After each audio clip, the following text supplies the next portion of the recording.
हमारे channel polytechnic classes में friends, आज हम जो बात कर रहे हैं अप्लाइड मैकेनिक्स में लेक्चर नंबर 5 की बात की जाएगी, जिसमें इंपॉर्टेंट ऑब्जेक्टिव क्वेश्चंस को हम लोग कवर करेंगे। ठीक है फ्रेंड, तो जिन लोगों ने चैनल सब्सक्राइब नहीं किया, चैनल सब्सक्राइब कर लें, बेल आइकन को प्रेस कर लें, जिससे आपको नोटिफिकेशन हमारी वीडियोज़ की टाइम टू टाइम आपको मिलती रहेंगी फ्रेंड्स। और फ्रेंड्स, मैं आपको बता दूं, हम लोगों ने 4 चैप्टर्स नॉर्मली कवर कर चुके हैं, जो कि आपका मूवमेंट तक का चैप्टर था। आज जो हम जो चैप्टर नंबर कवर करने वाले हैं वो हमें लेक्चर 5 का है, चैप्टर नंबर 5। ठीक है, जो कि हम बात कर रहे हैं सेंटर ऑफ ग्रेविटी से रिलेटेड है बेटा। ठीक है, आप लोगों ने सेंटर ऑफ ग्रेविटी गुरुत्व केंद्र से रिलेटेड चीज़ों को पढ़ रखा है, अच्छे से समझ लिया होगा। जिन लोगों ने नहीं देखा है थ्योरी लेक्चर्स को, वो लोग आप लोग जाकर हमारा अप्लाइड मैकेनिक्स का थ्योरी लेक्चर हमने बना रखा है बेटा, उस पर जाकर आप लोग पढ़ सकते हैं और हर चीज़ को कवर कर सकते हैं।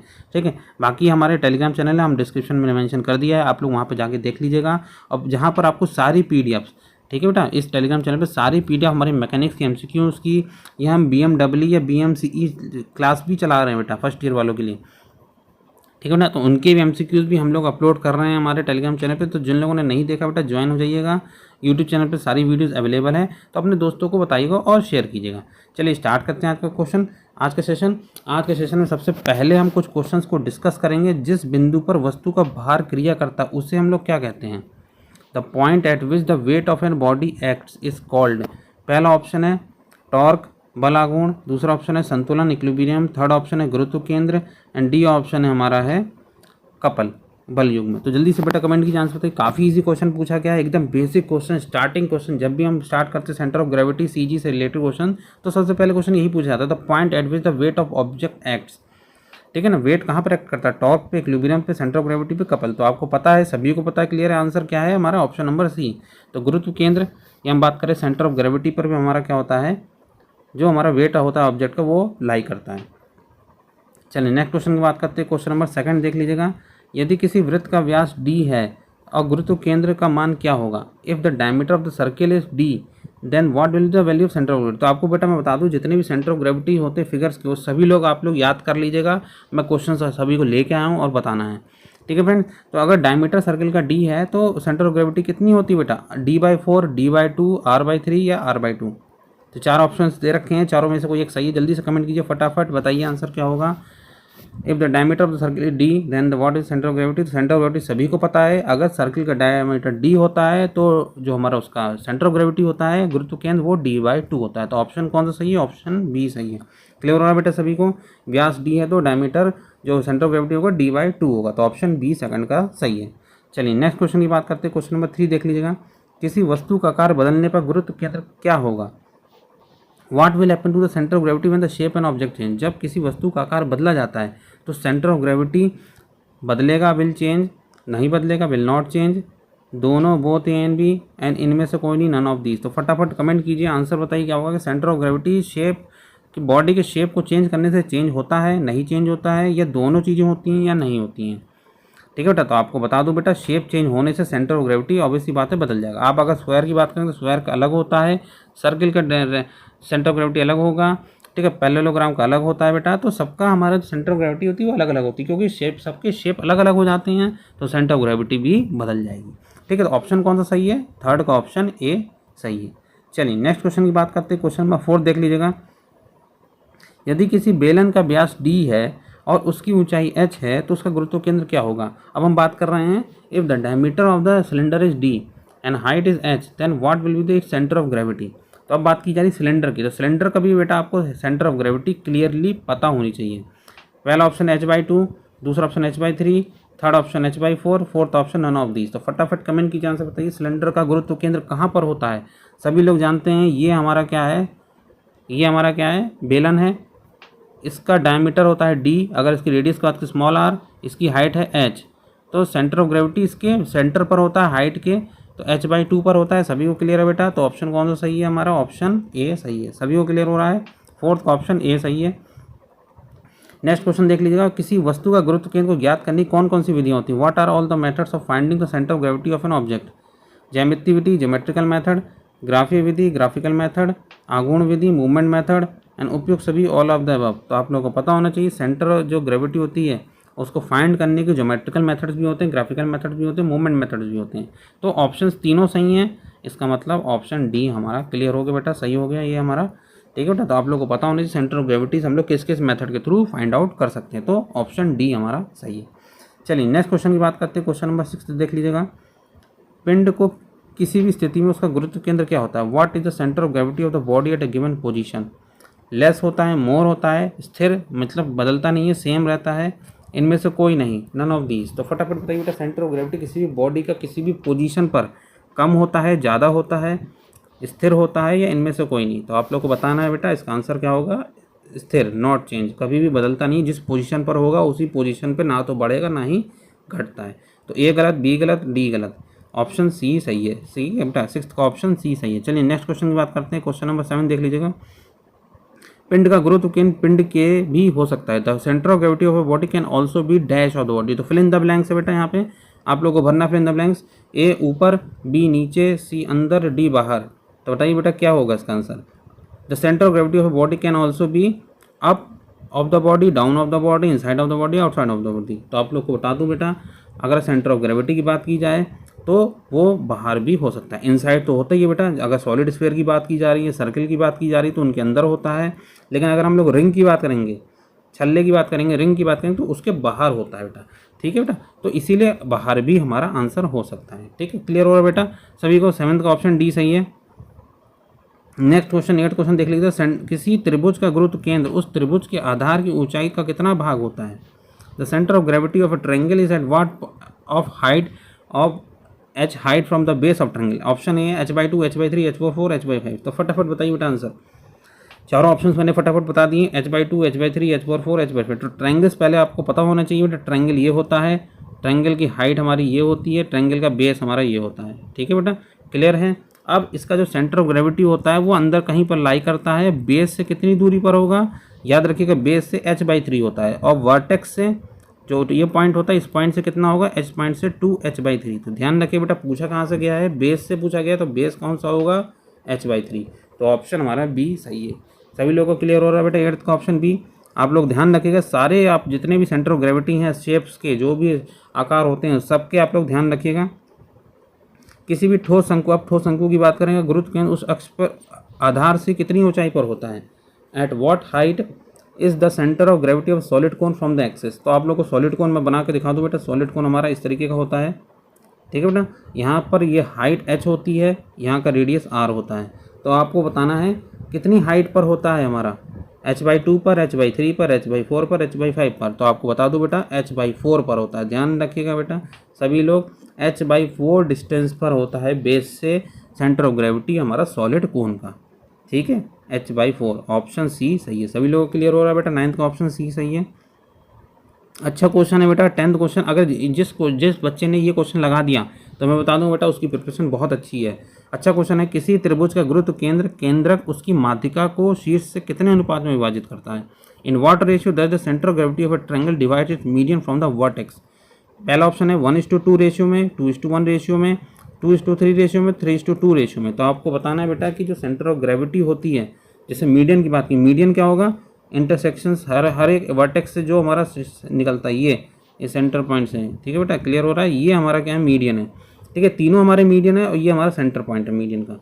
ठीक है बेटा, तो अब बताना है कि ये जो कितने रेशियो में काटता है। तो हमेशा ध्यान रखिएगा, ये 2 का रेशियो होता है, 1 का रेशियो। तो मेरे से 2:1 का रेशियो में काटता है। अच्छा क्वेश्चन है, सबको याद होना चाहिए, 2:1 के रेशियो में हमारा काटता है। ऑप्शन बी हमारा सही है। ठीक है फ्रेंड्स, चलिए नेक्स्ट क्वेश्चन की बात करते हैं। क्वेश्चन नंबर 11 देख लीजिएगा। किसी समतल आकृति का गुरुत्व केंद्र जिस पर x और y आपस में करते हैं, the centre of gravity of a plane figure at which x और y इंटरसेक्ट इज, स्पर्श करते हैं, टच करते हैं, मिलते हैं, मीट होते हैं, बोथ ए एंड बी, मतलब दोनों सही हैं। ऑप्शन सी काटते हैं, कट करते हैं। तो आपको पता होना चाहिए सेंटर ऑफ ग्रेविटी जो प्लेन फिगर होते हैं जहाँ पर x एंड y इंटरसेक्ट करते हैं वो वहाँ पर टच नहीं करते बेटा। ध्यान रखें, टच भी नहीं करते, मीट भी नहीं करते, कट करते हैं एक दूसरे को। ठीक है ना, उस पॉइंट पे एक दूसरे को कट करते हैं। ठीक है, तो ऑप्शन डी सही है, ध्यान रखिएगा बेटा। ठीक है, तो जब भी हम लोग किसी भी समतल आकृति की बात कर रहे हैं, प्लेन फिगर की बात कर रहे हैं, तो उसका जो सेंटर ऑफ ग्रेविटी होता है वो हमेशा x और y एक्सिस पर एक दूसरे को काटते हैं। ठीक है, क्लियर हो रहा है बेटा? ऑप्शन डी सही है। नेक्स्ट क्वेश्चन देख लीजिएगा। किसी वस्तु का गुरुत्व केंद्र किस पर निर्भर करता है? What does the centre of gravity of an object depends on? Weight पे, मास पे, डायमीटर पे, शेप पर। तो ये इजी क्वेश्चन पूछा गया। इससे पहले भी एक तरह का क्वेश्चन सिंपल लाया था मैंने, आज भी लाऊँ। What does the centre of gravity object depends on, तो बेटा आपका आंसर क्लियर होना चाहिए शेप पर। ठीक है बेटा, सेंटर ऑफ ग्रेविटी किसी भी ऑब्जेक्ट की शेप पर डिपेंड करती है, शेप चेंज कर देंगे सेंटर ऑफ ग्रेविटी बदल जाएगी, सीधी सीधी बात है। वेट पे डिपेंड नहीं करती, मास पे डिपेंड नहीं करती, डायमीटर पे डिपेंड नहीं करती। Next question, question number 23, question number 13, किसी अर्धगोले का गुरुत्व केंद्र किसी उसके अर्ध ऊर्ध्व व्यास पर उसके आधार से कितनी दूरी पर होता है। At what distance the centre of gravity of a hemisphere from the base at is vertical radius. तो अर्धगोला बेटा ध्यान रखिएगा, अर्धगोला है तो मीन्स हेमिस्फीयर बात की जा रही है अर्धगोले की। ठीक है, हेमिस्फीयर की बात की जा रही है, तो हेमिस्फीयर आप सब लोग को फिगर पता होना चाहिए, क्या ऐसा फिगर होता है हेमिस्फीयर का। ठीक है बेटा, क्लियर हो रहा है। ये आटा कटोरा टाइप का जो चीज़ होती है हमारी, बाउल टाइप की चीज़, उसको हम लोग कहते हैं हेमिस्फीयर। तो ये कितनी दूरी पर होगा, ये बेस है। ठीक है, centre of gravity from the base, base हमारा क्या है, ये बेस है, इससे वर्टिकल रेडियस होगी हमारी ये, इससे कितनी दूरी पर होगा बेस से, बेस से जो दूरी होगी हमारी कितनी होगी बेटा 3r/8। ध्यान रखिएगा सभी लोग, 3r/8 जो डिस्टेंस होगी हमारी, यही डिस्टेंस पर हमारा क्या होगा, सेंटर ऑफ ग्रेविटी हेमिस्फीयर की लाई करेगी। ठीक है, नेक्स्ट क्वेश्चन की बात करते हैं, क्वेश्चन नंबर 14, किसी वस्तु के दो या दो से अधिक गुरुत्व केंद्र डैश सकते हैं। An object will have two a more centre of gravities. तो डैश मतलब हो सकते हैं, नहीं हो सकते हैं, बोथ एंड भी मतलब दोनों कहा जा सकता है, और डी नन ऑफ दीज। तो इजी क्वेश्चन पूछा गया है, an object can have two a more centre of gravity. तो बताना आपको कि ये सेंटर ऑफ ग्रेविटी एक से ज़्यादा, दो से ज़्यादा हो सकती है कि नहीं हो सकती। ठीक है, दो हो सकती हैं या दो से ज़्यादा। तो सभी लोग को पता होना चाहिए सेंटर ऑफ ग्रेविटी कभी भी किसी भी ऑब्जेक्ट की एक ही होती है, दो या दो से ज़्यादा नहीं हो सकती बेटा। तो ऑप्शन कौन सा सही है, बी ऑप्शन। ध्यान रखिए बेटा, किसी भी ऑब्जेक्ट की सेंटर ऑफ ग्रेविटी केवल एक ही होती है, एक से ज़्यादा नहीं हो सकती बेटा। तो ऑप्शन बी सही है 14 का। 15 क्वेश्चन, वह बिंदु जहाँ पर किसी क्षेत्रफल का संपूर्ण प्रभाव संकेंद्रित होता है उसे क्या कहते हैं। The point where the entire effect of the area concentrated. पहला ऑप्शन है क्षेत्रफल बिंदु, सेंटर ऑफ एरिया, संतुलन इक्विलिब्रियम, केंद्रक, सेंट्रॉइड, इनमें से कोई नन ऑफ दीज। तो जो the point where the entire effect of area concentrated, तो आप लोगों को पता होना चाहिए जहाँ पर एरिया कंसंट्रेटेड होता है, इजी क्वेश्चन है, उसे हम लोग कहते हैं क्षेत्रफल बिंदु, सेंटर ऑफ एरिया, क्षेत्रफल का केंद्र। ठीक है बेटा, सेंटर ऑफ एरिया ही हमारा होता है जहाँ पर पूरा किसी भी बिंदु पर क्षेत्रफल पर संपूर्ण प्रभाव संकेंद्रित माना जाता है। नेक्स्ट क्वेश्चन की बात करते हैं, क्वेश्चन नंबर 16 देख लीजिएगा, आयत, वर्ग और समांतर चतुर्भुज, रेक्टेंगल, स्क्वायर और पैरेललोग्राम का गुरुत्व केंद्र कहाँ स्थित होता है। Where is the centre of gravity of parallelogram, square and rectangular located. विकर्णों के कटान बिंदु पर, इंटरसेक्शन पॉइंट ऑफ डायगोनल्स, कोनों बिंदु पर, एट द कॉर्नर पॉइंट, दो लंबवत रेखाओं के कटान बिंदु पर, intersection point of the two perpendicular axis, none of these. तो फटाफट कमेंट कीजिए, आंसर बताइए। जो पैरेललोग्राम होते हैं आप लोगों को ध्यान होना चाहिए बेटा, पैरेललोग्राम का सेंटर ऑफ एरिया क्या होता है, स्क्वायर की बात की जा रही है, स्क्वायर का क्या होता है, और रेक्टेंगल की बात की जा रही है, रेक्टेंगल का क्या होता है। तो ये तीनों के आपको ध्यान होना चाहिए। तीनों के जो हमारे सेंटर ऑफ ग्रेविटी होते हैं वो सब इंटरसेक्शन पॉइंट्स ऑफ डायगोनल। जैसे अगर स्क्वायर की बात की जा रही है तो स्क्वायर का डायगोनल ये है, तो ये सेंटर होगा हमारा ग्रेविटी का। ठीक है, रेक्टेंगल की बात की जाए, रेक्टेंगल है तो इनके इंटरसेक्शन पॉइंट पे। ठीक है, अगर हमारा ये पैरेललोग्राम है, पैरेललोग्राम को भी मैं बना देते दिखा देता हूँ बेटा, पैरेललोग्राम कैसे होगा। ये देखिए पैरेललोग्राम है तो पैरेललोग्राम के भी डायगोनल के इंटरसेक्शन पॉइंट पर होगा। ठीक है बेटा, तो तीनों का ऑप्शन सही है बेटा। तो ऑप्शन कौन सा सही है, ऑप्शन ए सही है, intersection point of diagonal, A option हमारा सही है। ठीक है, चलिए नेक्स्ट क्वेश्चन की बात करते हैं, क्वेश्चन नंबर 17 देख लीजिएगा, कब केंद्र का गुरुत्व केंद्र एक ही बिंदु पर होगा। When the centre of centroid of the centre of gravity will be at same point. Means जो सेंट्रॉइड होगा और सेंटर ऑफ ग्रेविटी, ठीक है बेटा, ये एक सेम पॉइंट पर कब होंगे, एक ही बिंदु पर कब होंगे। पहला ऑप्शन है घनत्व समान होगा, डेंसिटी सेम, जी का मान समान होगा, वैल्यू ऑफ जी सेम, भार का मान समान होगा, वेट इज सेम, या नन ऑफ दीज। तो आपको पता होना चाहिए बेटा, अगर सेंट्रॉइड की बात की जा रही है और सेंटर ऑफ ग्रेविटी की बात की जा रही है तो ये दोनों चीज़ें क्या है हमारी, ये दोनों चीज़ें हमारी सेम हैं।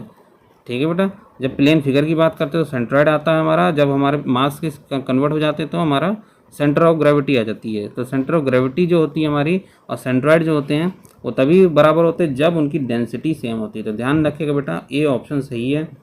ठीक है, जब भी हम बात कर रहे हैं तो घनत्व हमारा सेम होगा, जब डेंसिटी सेम होगी उस केस में सेंट्रॉइड और सेंटर ऑफ ग्रेविटी एक ही पॉइंट पर लाई करती है। ठीक है बेटा, इसको आप लोग, अच्छा क्वेश्चन है, पूछ ले, आप लोग पढ़ लीजिएगा सेंट्रॉइड क्या होता है और सेंटर ऑफ ग्रेविटी में क्या डिफरेंस होता है। कभी कभी ये भी चीज़ें आपको क्लियर होनी चाहिए क्योंकि इससे रिलेटेड क्वेश्चंस भी पूछे जाते हैं, इसको भी आप लोग अच्छे से पढ़ लीजिएगा। Next question, question number 18, y axis पर किसी संबाहु त्रिभुज का केंद्र क्या होगा? What will be the centre of equilibrium triangle on the y axis? आपको देख लीजिए, अभी तक मैंने जितने भी फिगर्स की बात की सब एक यूनिक फिगर थे, सारे फिगर्स कंसीडर कर लिए। आज हम इक्विलेटरल ट्रायंगल की बात कर रहे हैं, h/2 h/3 2h/3 और 3h/2। आपको पता होना चाहिए बेटा समबाहु त्रिभुज का सेंट्रॉइड कहाँ पर होता है, ठीक है बेटा। तो सबसे पहले आप लोगों को ये क्लियर होना चाहिए कि इक्विलेटरल ट्रायंगल क्या होते हैं। तीनों साइड हमारी बराबर, तो इक्विलेटरल ट्रायंगल, तो इनका जो सेंट्रॉइड होता है वो h/3 डिस्टेंस पर, ध्यान रखिएगा बेटा, बी ऑप्शन सही है हमारा, ठीक है। h/3 डिस्टेंस पर क्या होता है हमारा सेंट्रॉइड होता है हमारा इक्विलेटरल ट्रायंगल का वाई एक्सिस पे, ठीक है। नेक्स्ट क्वेश्चन की बात करते हैं, क्वेश्चन नंबर 19 देख लीजिएगा। किसी ज्यामितीय आकृति का वह बिंदु जहां पर आकृति के आधार पर इसकी लंबाई, क्षेत्रफल, आयतन का प्रभाव केंद्रित माना जाए, उसे क्या कहते हैं? The point of the geometric figure where the effect of length area and volume on the basis of figure is concentrated. Question लंबा है बेटा, समझने की कोशिश कीजिएगा। किसी ज्यामितीय आकृति का वह बिंदु जहां आकृति के आधार पर उसकी लंबाई, क्षेत्रफल, आयतन का प्रभाव संकेंद्रित माना जाए, उसे क्या कहते हैं? ठीक है, लेंथ एरिया एंड वॉल्यूम को कंसंट्रेट करके मानते तो उसे हम लोग क्या कहते हैं? पहला ऑप्शन है परिकेंद्र, जिसे कहते हैं सर्कम सेंटर है। दूसरा है केंद्रक, जिसे हम लोग कहते हैं सेंट्रॉइड। सी है हमारा both A and B, and D है हमारा इनमें से कोई नहीं। तो फटाफट कमेंट कीजिए, आंसर बताइए क्या होगा इसका, ठीक है। जल्दी से पढ़ लीजिए। Point of the geometrical figure where the length and area and volume is figure to be concentrated. तो ये कौन से केंद्र पर होता है बेटा? परिकेंद्र पे होता है कि केंद्रक पे होता है, या दोनों में से किसी एक में है? तो परिकेंद्र पे भी होता है, सर्कम सेंटर पे भी होता है बेटा, और केंद्रक पे भी होता है। तो दोनों ऑप्शन हमारा सही है, मीन्स हमारा बोथ ए एंड बी हमारा ऑप्शन सही है, ठीक है बेटा। क्वेश्चन क्लियर हो रहा है बेटा सभी को? सभी लोग देख लीजिए क्वेश्चन को, ठीक है बेटा। ये क्वेश्चन अच्छा क्वेश्चन पूछा गया है, सभी लोग को इस क्वेश्चन के बारे में पता होना चाहिए। नेक्स्ट क्वेश्चन की बात कर रहे हैं, किसी वस्तु का वह गुण जिसके कारण वह स्वयं अपनी अवस्था में परिवर्तन नहीं कर पाता, the property of an object by virtue of it can not change state by itself, उसे क्या कहते हैं हम लोग? बल युग्म कहते हैं, जड़त्व कहते हैं, ग्रेविटी कहते हैं, मूवमेंट कहते हैं। तो बेटा आप लोगों को पता होना चाहिए कि जब हम प्रॉपर्टी ऑफ ऑब्जेक्ट की बात करते हैं, जो अपना स्टेट चेंज नहीं कर सकता, कपल में स्टेट बदल जाती, ग्रेविटी में बदल जाती, मूवमेंट बदलती, लेकिन इनर्शिया एक चीज़ ऐसी है जिसके कारण वो वस्तु अपनी अवस्था नहीं बदल सकता, परिवर्तन नहीं ला सकता अपने में, ठीक है बेटा। तो ऑप्शन कौन सा सही है? इनर्शिया सही है, ठीक है बेटा। क्लियर हो गया 20 क्वेश्चन आपके। नेक्स्ट क्वेश्चन की बात करते हैं, क्वेश्चन नंबर 21। वृत्त की एक चौथाई भाग अर्थात वृत्त का चतुर्थांश, ठीक है, का गुरुत्व केंद्र, काम नहीं होगा, का होगा, का गुरुत्व केंद्र दोनों त्रिज्याओं से कितनी दूरी पर स्थित होता है? A quarter of the circle is at what distance from the centre of gravity to radius. अब ये क्वार्टर सर्किल है बेटा, जैसे क्वार्टर सर्किल हमारा ये होता है, इसका सेंटर ऑफ ग्रेविटी दोनों रेडियस कौन सी? ये है रेडियस, ये दोनों आर है, मान बराबर है, ध्यान रखिए बेटा।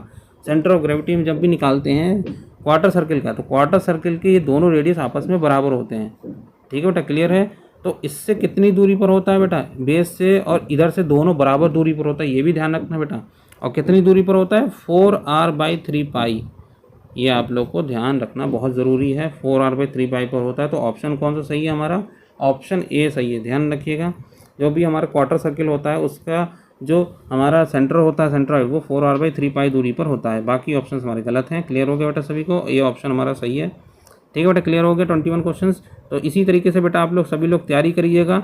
जितने भी क्वेश्चंस मैंने कराए हैं सभी लोग को आप लोग को ध्यान रखना है, क्वेश्चंस का सॉल्व करना है और इसी तरीके से तैयारी करनी है, क्योंकि इसी तरह के क्वेश्चंस आने वाले, इससे बाहर कोई भी क्वेश्चन इस तरह से बाहर नहीं पूछा जाएगा सेंटर ऑफ ग्रेविटी से, ठीक है फ्रेंड्स। तो अपने दोस्तों के साथ शेयर कीजिए, ज़्यादा से ज़्यादा कमेंट कीजिए और हमें बताइए बेटा कि कैसा आपको सेशन लग रहा है। और मुझे उम्मीद है आपकी जो प्रिपरेशन है बहुत अच्छी चल रही होगी मैकेनिक्स में और BMW में, क्योंकि मैं जो 2 सब्जेक्ट्स कवर कर रहा हूँ आपका मैकेनिक्स और BMW, ठीक है ना, जिसमें मैकेनिकल पोर्शन मैं कवर कर रहा हूँ, मैकेनिक्स में कवर कर रहा हूँ, ठीक है फ्रेंड्स। तो जिन लोगों ने नहीं देखा बेटा अब लोग जाके चैनल पर जाके देख सकते हैं और टेलीग्राम चैनल पर जुड़ जाइएगा, जहाँ से आपको PDF सारी मिलती रहेगी। और अपने दोस्तों के साथ शेयर कीजिए, क्योंकि आपके पास भी समय कम है, आपका भी शेड्यूल जल्दी आने वाला है आपके सेमेस्टर एग्जाम्स का, जिसकी प्रिपरेशन आपको कंटिन्यूसली करते रहनी पड़ेगी, ठीक है फ्रेंड्स। तो आप दोस्तों के साथ शेयर कीजिएगा। Okay, thank you friends.